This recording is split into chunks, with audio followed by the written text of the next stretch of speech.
Again, welcome to everybody and to those joining us on Facebook. We are here bright and early on a Sunday morning to get even brighter and clearer on the inside. And so our intention here this morning is to recognize that we are the one that we are seeking for. We are the abundance that we are seeking. We are the joy. We are the love. We are the knowledge. We are the truth. And all of that seems to be poetic and maybe, sort of this empty phrase that you've heard maybe repeated time and again. But it just happens to be true. What often stops us from realizing that it's true is that we don't know the direction in which to go and to discover it. You know, that old adage that Jesus said in the Gospel of Matthew, "Seek and you shall find, knock and the door shall be opened." Well, we want to recognize that this promise is perennial, it's eternal. And the door is within, as we're going to see this morning. And one of the things that we have to recognize is, and I laugh when I go to say it, is that there's a part of our mind that's actually looking to ingeniously block us from finding, ingeniously block us from opening that door. We don't realize that it's a part of us that's doing it. And oftentimes we then externalize that part of our mind, project it as a shadow that we don't even know we have. And so it's the Illuminati, it's the banksters, it's all of these dark and nefarious characters who are actually out there controlling everything and preventing those who want to know to find it. And so we look at a world that seems to be in the grip of evil and nefarious forces, sinister forces. And one of the things that we are in denial of is that that shadow is our own.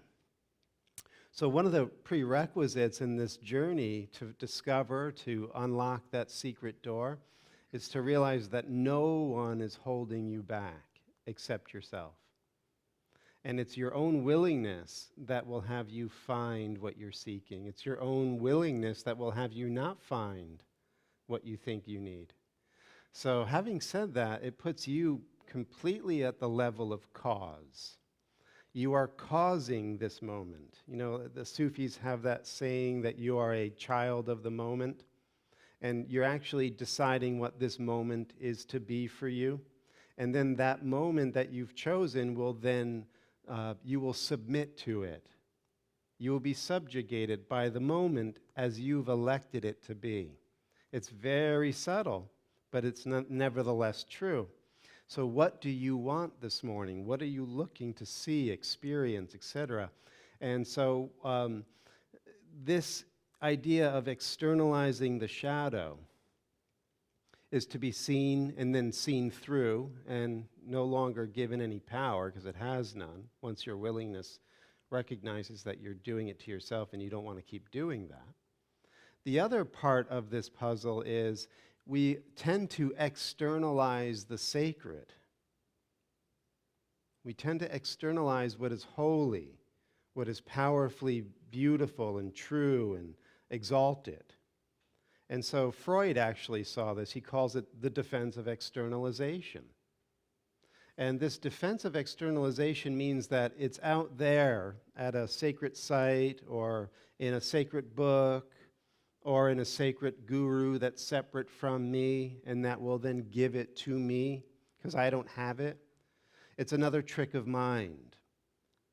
See, one of the things that we have to recognize, and it says it so beautifully in the Shiva Sutras, the first verse in the Shambhavapaya section of the Shiva Sutras, Chittam Atma, that yourself is the pure consciousness.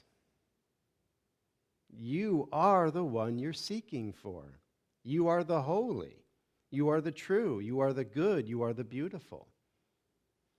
Just in a heavy state of denial.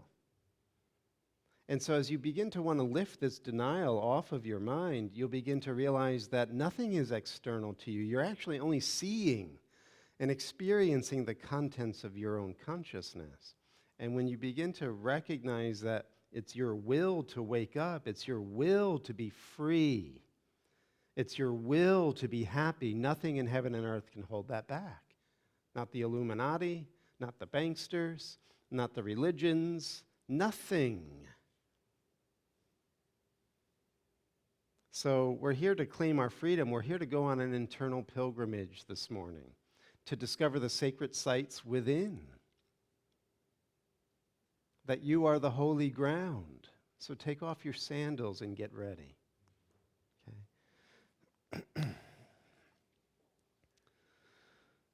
So we just want to kind of relax into what's been said already and begin to simply pay attention to your breath so that you can embody more of the marrow inside of your bones. Relax, breathe.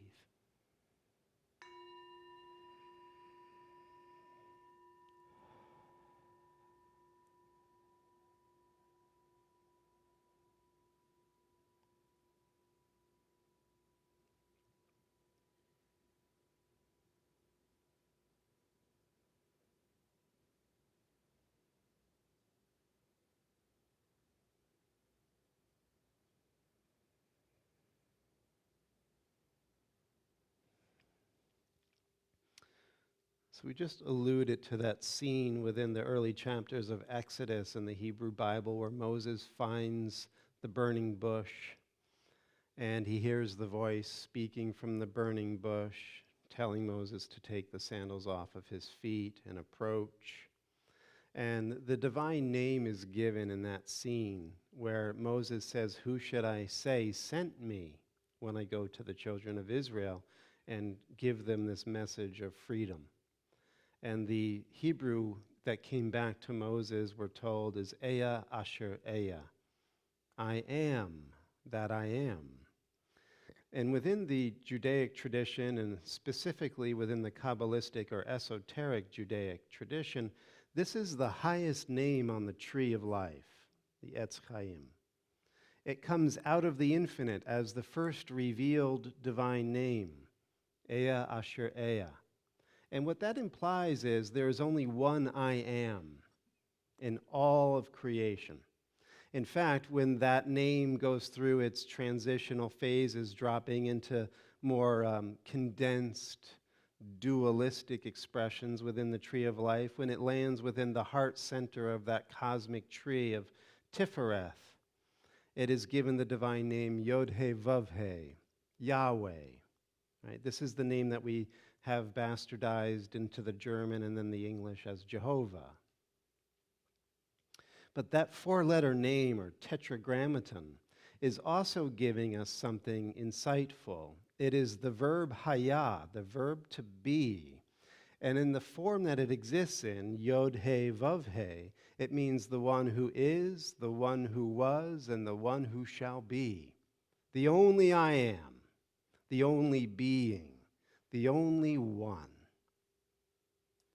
And so this is the realization that the heart will open to us when we come out of the lower realms of the tree, right? The realm of duality, the realm of emotions, the realm of confused and clouded intellect, the realm of life force energy that has been misused. When we purify these lower levels of the chakras or the lower sephirot of the tree, we go back into the heart.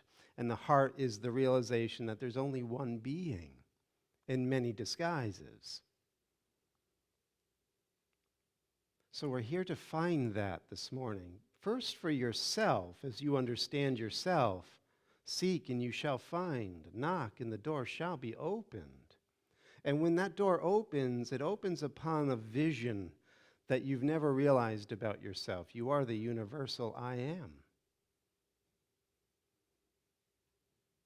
And that experience, not the theological underpinnings or what book quotes it or who said it first or any of that verbiage, will matter to you in that moment of direct experience of your own I am.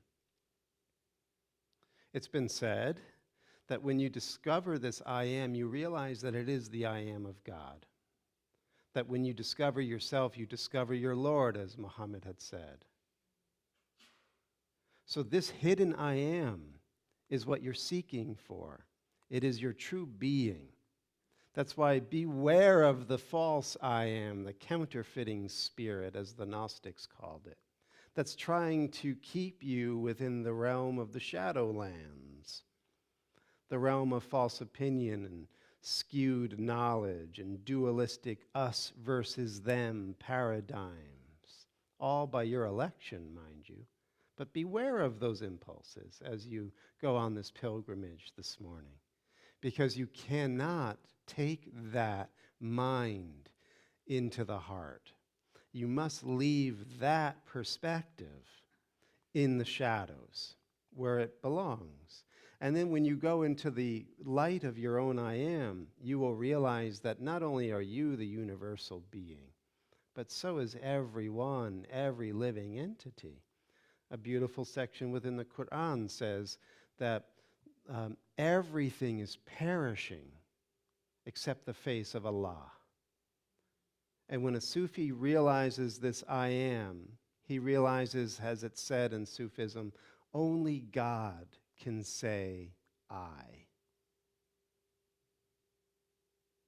And the Sufi Hafiz says that this present moment and the beloved are one. So our journey is going to take us into the now in a way that you've never known. It's the naked now. It's the now devoid of all your superimpositions and your prejudices and your projections. It is a naked now. It's devoid of all doubt. So all it requires is trust and an opening to the gentle promptings of grace. That's all. You're not going to propel yourself on this journey. You simply are going to want to discover your own I am.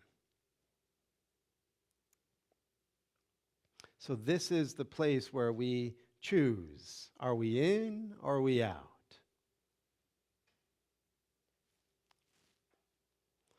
So to take us in is Kabir.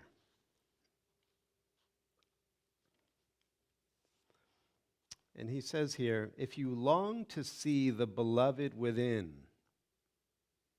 scour the mirror, keep it clean. If the mirror is smeared with filth, you won't even glimpse him. You'll say he doesn't exist and grow even more lost. So this is, remember, a willingness, and no one is keeping you back from discovering and walking through this open door into the living light of your own I am, your heaven, your joy, your knowledge, your abundance, your love. It's hidden within you. And this treasure, hidden in the field of your own consciousness, will be completely occluded or missed by you if you do not have that willingness to let go of whatever is denying the truth that you are the I am of God. This is the filth that's covering the mirror of your mind.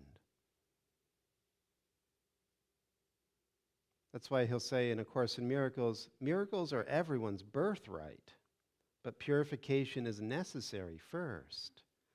And the purification, as he uses that term in A Course in Miracles, is a purification of thinking. How you're thinking is giving you the moment, as we had touched on earlier. How you're thinking is giving you your moment. No one's doing that to you. It's an inside job. So the mirror of your mind can be purified as we go along this journey this morning. Right now, we're just approaching the sacred mountain. You know, there's kind of a little bit of excitement maybe as we're going to go up the mountain, but we're not there yet.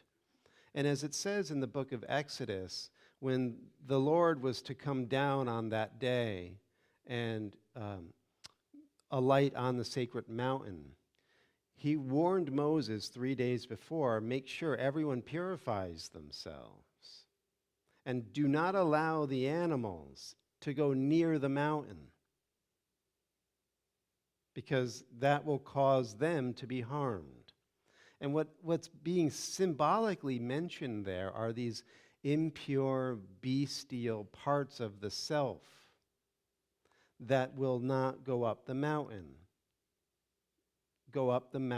into the miraculous. So we want to recognize that we have to tame those lower appetites, recognize that there are going to be parts of the self that are not craving the divine, wanting to know, wanting to enter the way of light. And so these parts of the self must be kept away from where we're going now. So that's where he says, scour the mirror of your mind. Because if you're listening to these lower impulses and your doubts and your fears, your anxieties, and that's all you're giving attention to and validity to, God will not exist for you. So just keep that in mind. You're either drawing near or drawing afar by the way you're thinking. And this journey with us this morning is a journey of thought. Okay? And then from Kabir. You don't need to leave your house to know everything. Let the mullahs and priests play their corrupt games. You stay simple, letting the name reveal his light, shining in all things. So one of the great ways to stay in the pureness of your mind and travel along with us this morning is to focus on the I am. This was Ramana Maharshi's way of approach. Where are you saying I from? And that pure I, before it's I am the body, or I am John, or I'm an Italian, I'm an American, I'm a man, I'm a woman, there's the pure I, the I am that I am.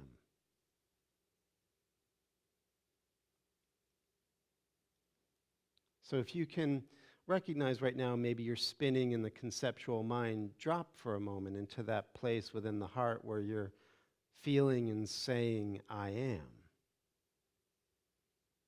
That sacred space that is very intimate to you, the most intimate space of you. This undiscovered self. So this name, I am, isn't yours. It was a gift of grace.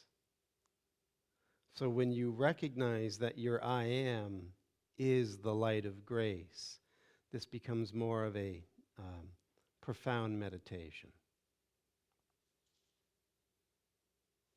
And then finally here from Kabir.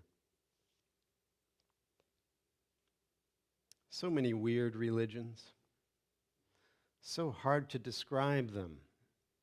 Rattled by illusion, people have forgotten the God who lives in every heart. My brother, if you long to awaken, do it now, or death will seize your life. Doubts like wild animals roam your body, devouring its flawless diamond. Awaken now, before these wild animals gamble with your soul and lose.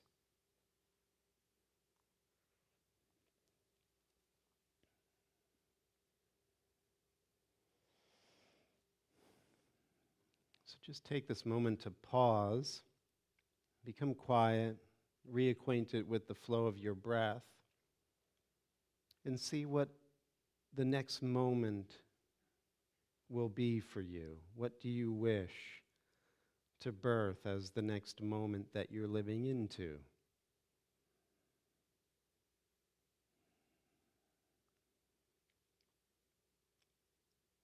begin to really focus on these inner spaces, which is really the direction of our journey this morning, that you're going to be gently touching into these hidden flow patterns of subtle energy, emotion, thought patterns.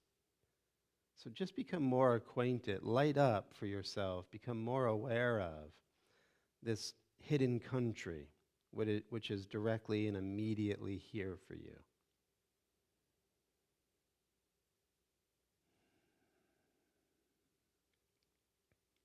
And know that you have a guide through this labyrinthian land of inner space. So whatever form this divine guide appeals to you in, or maybe as a formless guide, invite, welcome that presence into this journey this morning.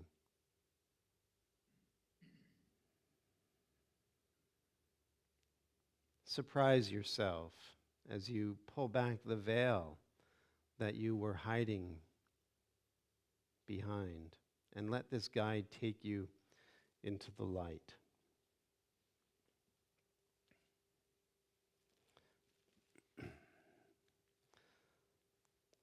Now, in preparing for today's talk, what really kind of spurred me into this topic for discussion this morning was this beautiful book, Miracle of Love, which was written or compiled really by Ram Dass. It was a gift that a dear friend gave me not too long ago.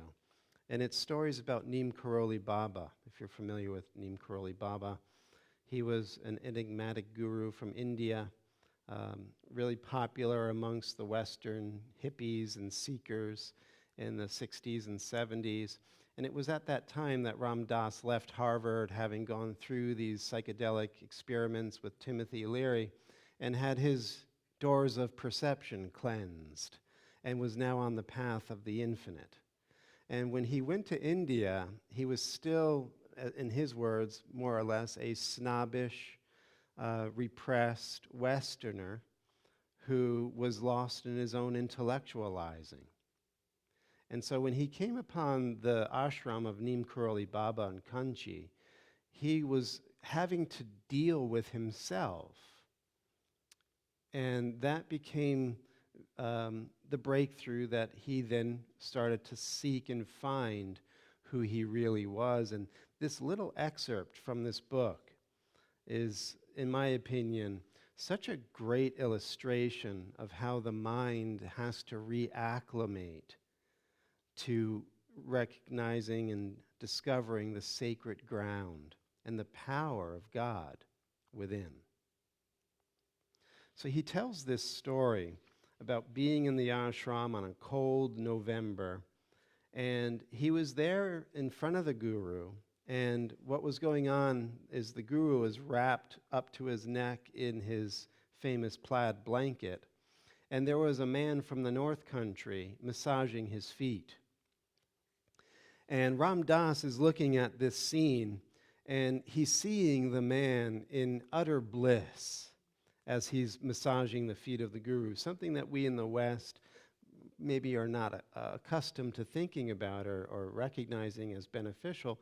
But in the East, for thousands of years, the guru's feet were really the destination of the seeker. They emitted this presence and what they call soma, this nectar of immortality. And it was the blessing of the guru that you would have the access to his feet. The feet of the guru are like a threshold that you cross from the profane into the sacred. And really, if the guru is worth his salt, that crossing over is into your own heart. It's not to do homage to a body outside of you, but it was the great reversal of your own consciousness to discover that the guru is simply a projection of your own sacred self. And the feet were a symbol to gain access thereby. So here's Ram Dass, seeing the bliss of this man from the North Country and feeling great jealousy.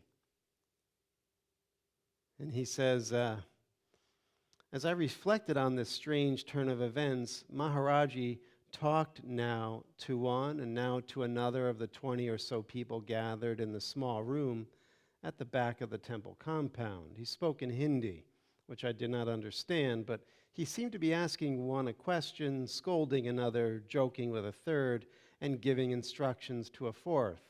In the midst of these conversations, I saw him move ever so slightly, and his other foot appeared beneath the blanket just beside me. I suspected that only people who had been around him for some time were allowed to massage his feet, and I was the newest comer. But I decided I couldn't be faulted for trying. So slowly, my hands went up and touched the foot and began to massage. But instead of waves of bliss, my mind was full of the sharp edges of doubt and confusion as to whether I should use my fingers or my palms. Just as suddenly as the foot appeared, it was withdrawn back under the blanket. My mind was filled with self-recrimination about my own impurity. As the visit went on, Maharaji took me more and more out of my self-consciousness and into a space that had no familiar boundaries. And that was, had no familiar boundaries. I was experiencing waves of confusion, bordering on hysteria. That was the moment the foot reappeared before me. And again, I reached for it. But this time, my mind was too overwhelmed to analyze procedure. I just clung to the foot as a drowning man to a life preserver.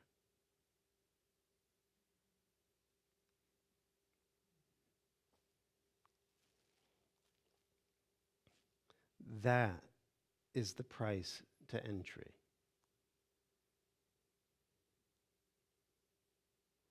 We in the West are so heady, so conceptual, so theoretical. We have been for a long time, especially in our materialistic age now that has eclipsed the age of faith. And so we think a lot.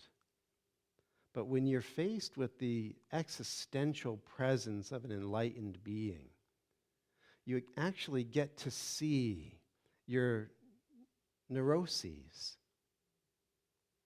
your doubts, these sharp edges of inner conflict. That's what one of the things the guru will do. Because of the field of the guru is so strong, it brings up all of the impurities, like iron ore being smelted. And when you realize that in this process of self-discovery and entering into the presence of the divine I am within the heart, you must first encounter your impurities. That's the humility that gets you in the door, where you actually forego intellectualizing and thinking about God and actually cleaving to God, because you have no other recourse in that moment. You're faced with the encounter of your own impurities, your own blocks, your own ingenious way of ditching and dodging the love that is always being poured out into your heart. And now that you're on the path to discover that, you will go through that process of seeing the impurities that were hidden in the unconscious. And at the same time, know that this grace, this foot, will come out from under the blanket. And like a life preserver, like a child, you'll reach for it without a thought, without analysis. Isn't that a touching tale?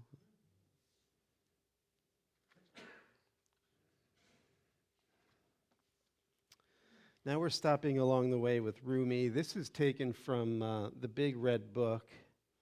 This is actually Rumi's poems dedicated to Shams of Tabriz, who was like Neem Karoli Baba in a sense. He was in the Muslim world, and Rumi, if you know, was a great Muslim scholar and intellectual, high-ranking in his day and age. And Shams was a disciple of Ibn al-Arabi and was known to be that kind of a Sufi that was countercultural and liked to bust idols, even religious ones. In fact, Shams is said to maybe have been murdered because of this anti-cultural or anti-formalist religious perspective that he displayed in his teaching. Well, when Rumi met him, Rumi was, again, part of the elite society. His father was a great Sufi. He was bred to be a great mullah, a great scholar, but also a very mystical man. So he was not a neophyte. But what he said when he met Shams, it was like the sun rose in his world for the first time. And Shams actually means sun. So these love poems are from Rumi to Shams, because it was only then that Rumi was fully cooked by the heat of Shams' teaching. Right? And so this is some of what we get in this big red book. If a tree could fly off, it would not suffer the saw. The sun hurries all night to be back for morning. Salty water rises in the air, so the garden will be drenched with fresh rain. A drop leaves home, enters a certain shell, and becomes a pearl. Joseph turns from his weeping father toward Egypt. Remember how that turned out. The point here. Journeys bring power and love back into you. If you cannot go somewhere, move in the passageways of yourself. They are like shafts of light, always changing, and you change when you explore them. So that's pointing to this inner journey that we're on this morning, these inner spaces that are being permeated by shafts of light, thoughts, intentions, emotions, images, memories, always in this flow. But remember, when you go on this journey with intention, it's going to bring power back to you, having you realize you're the cause of your moment.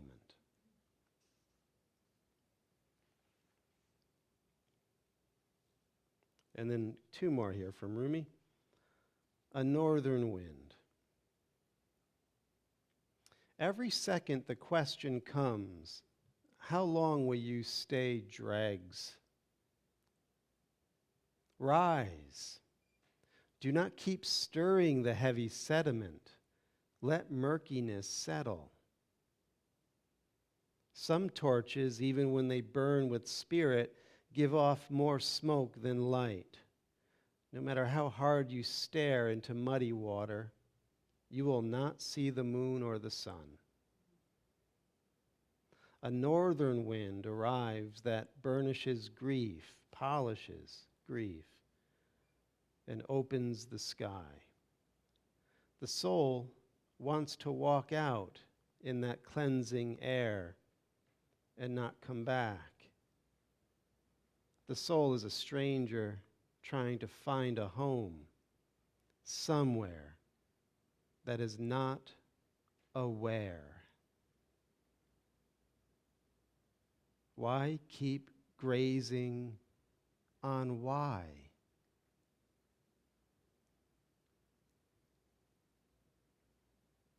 Good falcon. Good falcon soul. You have flown around, foraging long enough. Swing back now toward the emperor's whistling.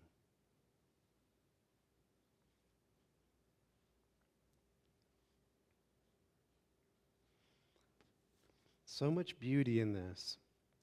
The soul is a stranger trying to find a home somewhere that is not aware, not a place in time. That's why, beautifully said in A Course in Miracles, this is a journey without distance to a place you've never left. The falcon is a familiar symbol in the ancient world. In ancient Egypt, it was the symbol of Horus, Haru'ur, the divine king, the god of the pharaoh, who was the sun. So Rumi is playing on that, I think, and saying basically you're a part of this spiritual sun that's been foraging and roaming in the lower worlds, seeking and never finding in the idols and the shadows of the thinking process of the mind and the bestial appetites of the lower body. Listen, he says. Listen to the whistle calling you home.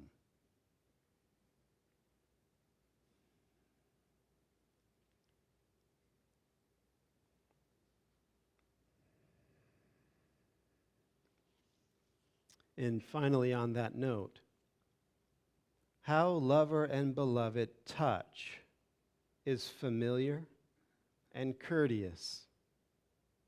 But there is a strange impulse in that to create a form that will dissolve all other shapes. Remember, the entrance door to the sanctuary is inside you. We watch a sunlight dust dance, but nobody knows what music those particles hear. Each of us has a secret companion musician to dance to. Unique, rhythmic play, emotion in the street that we alone know and hear.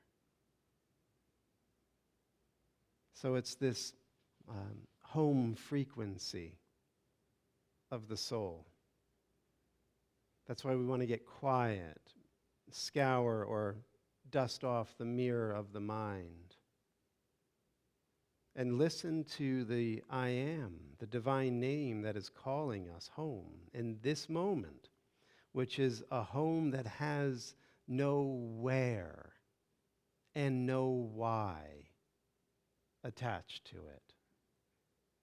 Do you see how that completely cuts the mind off from creating more cinema? Because the mind is always coming up with wheres and whys. You know, last week we went on a journey in history.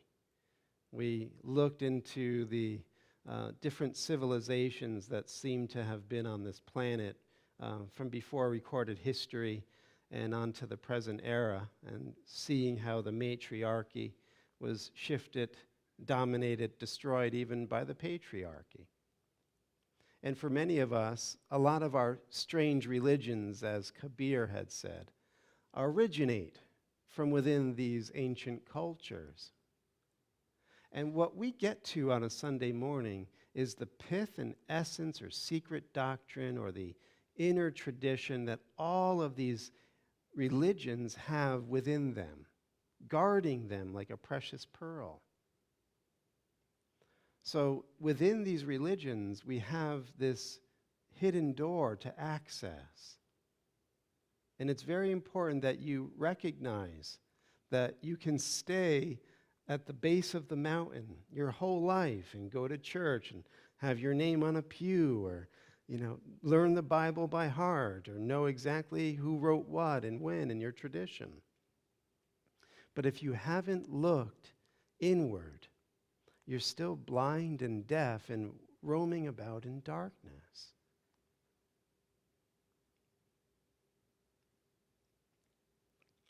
So it's important to know your history and to know what came before. But that is still a where and a why. And if we stay only within that domain of concepts and places and names and traditions, then we oftentimes reach the place that many of us in our culture have come to, a nihilism, existential angst and nausea. Because one of the things that an inquiring mind wants to know is, are the wheres and the whys valid? Are they true, really true? Can I depend on them? And if you've had any of the fever that I've had over this 30-year stretch, I've dove into these religions with my whole heart, wanting something real, and they fall apart in your hands. There's a lot of myth and legend and storytelling and hyperbole. So in our day and age, oftentimes the honest, intellectually minded individual is not going to find the hidden pearl. Because it appears as if all of these crazy religions were lying, juvenile, infantile. And now, in our materialistic age, we know better. But what I didn't mention last week is that history is cyclical. Despite the church of progress that we are unbeknownst living inside of within our postmodern culture, where things are Darwinian, both biologically and sociologically, that we're under the spell that everything just keeps getting better and better. Progress. But if you go all the way back, that means that you're getting worse and worse, more primitive, more ignorant. And that's not the way time actually works, and the ancients understood this. So that's why, one of the great things that Sri Aurobindo had said was the beginning of our history, where we look at Neanderthal and the Paleolithic age of cavemen and such, he says, that's not the beginning of civilization. It's the dregs of a former great civilization.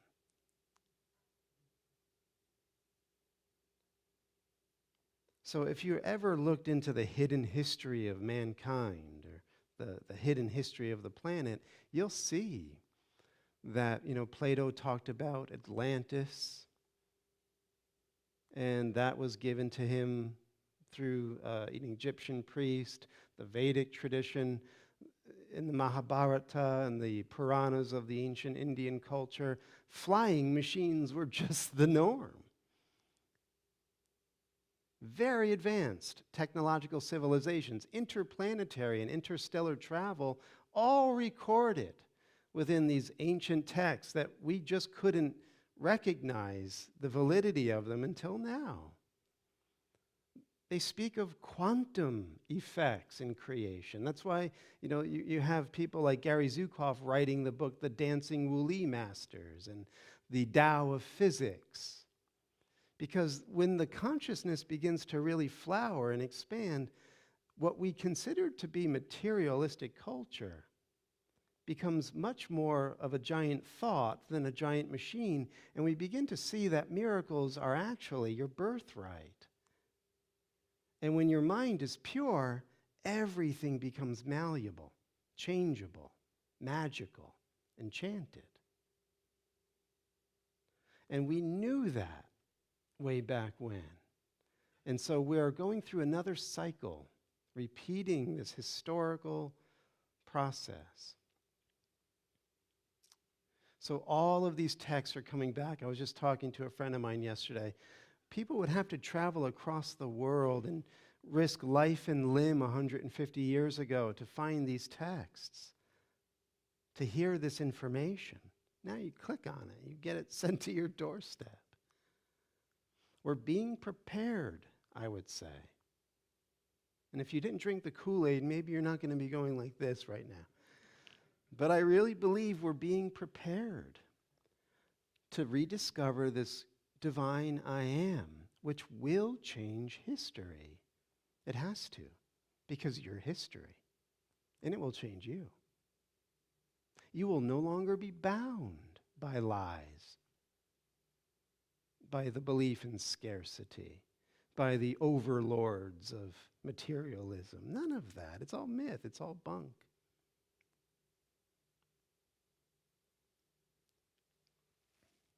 So on that note, if you're still with me, we want to finish off today in A Course in Miracles and speak to what we just said. That's taken from Lesson 107. Truth will correct all errors in my mind. Can you imagine what a state of mind without illusions is? How it would feel? Try to remember when there was a time, perhaps a minute, maybe even less, when nothing came to interrupt your peace, when you were certain you were loved and safe. Then try to picture what it would be like to have that moment be extended to the end of time and into eternity. Then let the sense of quiet that you felt be multiplied 100 times, and then be multiplied another 100 more.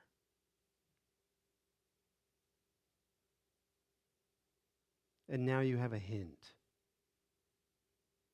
Not more than just the faintest intimation of the state your mind will rest in when the truth has come.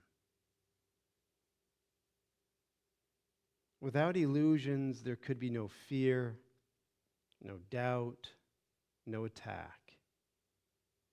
When truth has come, all pain is over. For there is no room for transitory thoughts and dead ideas to linger in your mind. Truth occupies your mind completely, liberating you from all beliefs in the ephemeral. They have no place because the truth has come, and they are nowhere. They cannot be found, for truth is everywhere, forever, now. It stays exactly as it always was, to be depended on in every need and trusted with a perfect trust in all the seeming difficulties and the doubts which the appearances the world presents engender. They will merely blow away when truth corrects the errors in your mind.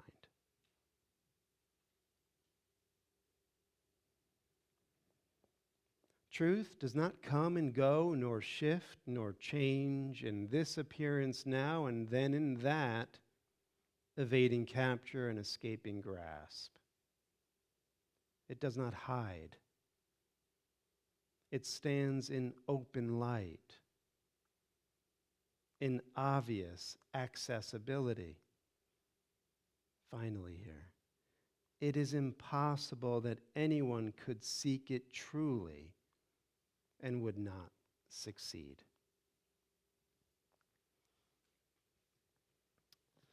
Blue bag's going to go around. The church is the truth. The church and I thank you for your generous donations. If you're joining us on Facebook, you have the link there below. Find that, click on it, and make sure you put for the 8 a.m. service. And Ray, I'll turn it over to you to make your announcement whenever you see it fit. And Joe has a microphone for you.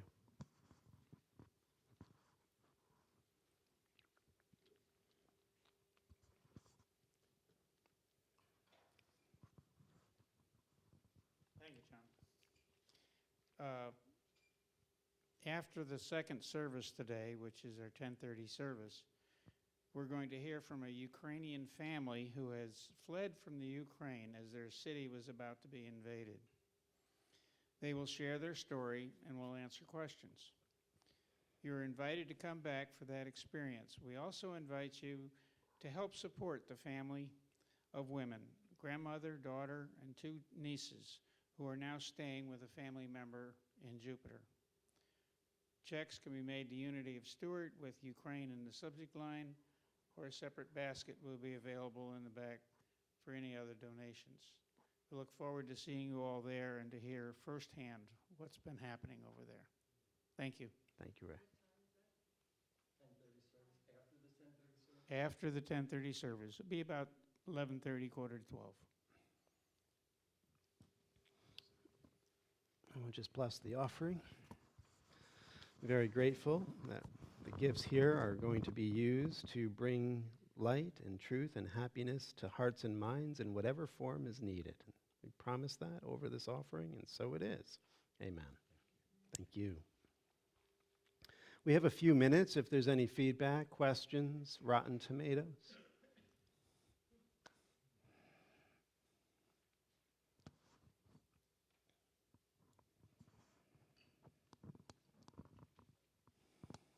Oh, yes.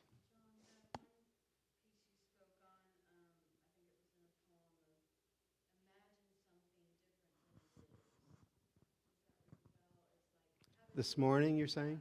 Imagine what it would be like to have no illusions in your mind. And to see something different, like a new image of something. So when we see something, we label it bad. I took that as, try to clear your perspective to see something good. That would be a full-time job, but it is possible. Well, don't uninspire yourself too soon, because really the sorting out process of the good and the bad thoughts that we have going on is really something that will be done for us as we want this grace to come into our mind. It'll actually be easy because we're going to be inviting light into our awareness, and therefore we will have an ability to discern what is good and what is bad truly, not what feels good to the ego and feels bad to the ego, but what's going to bring me home and what's going to keep me from coming home. When we ask grace to come into the mind, that light will then give us instant feedback to what thoughts can stay and what thoughts are impure and need to go. And it will actually become a happy giveaway, moment by moment by moment, and then you'll be reinforced every step of the way. So according to your willingness, you can speed that process up immensely, and you will discover it will become effortless as breathing. That's the promise. So, Thank you. yeah. Anyone else? We have a few minutes here. Nothing's taboo. We just might not give you the mic.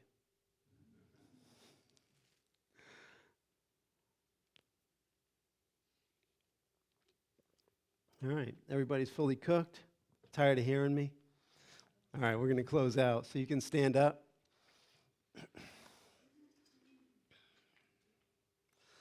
Resting within the quiet center of the heart, this hidden temple.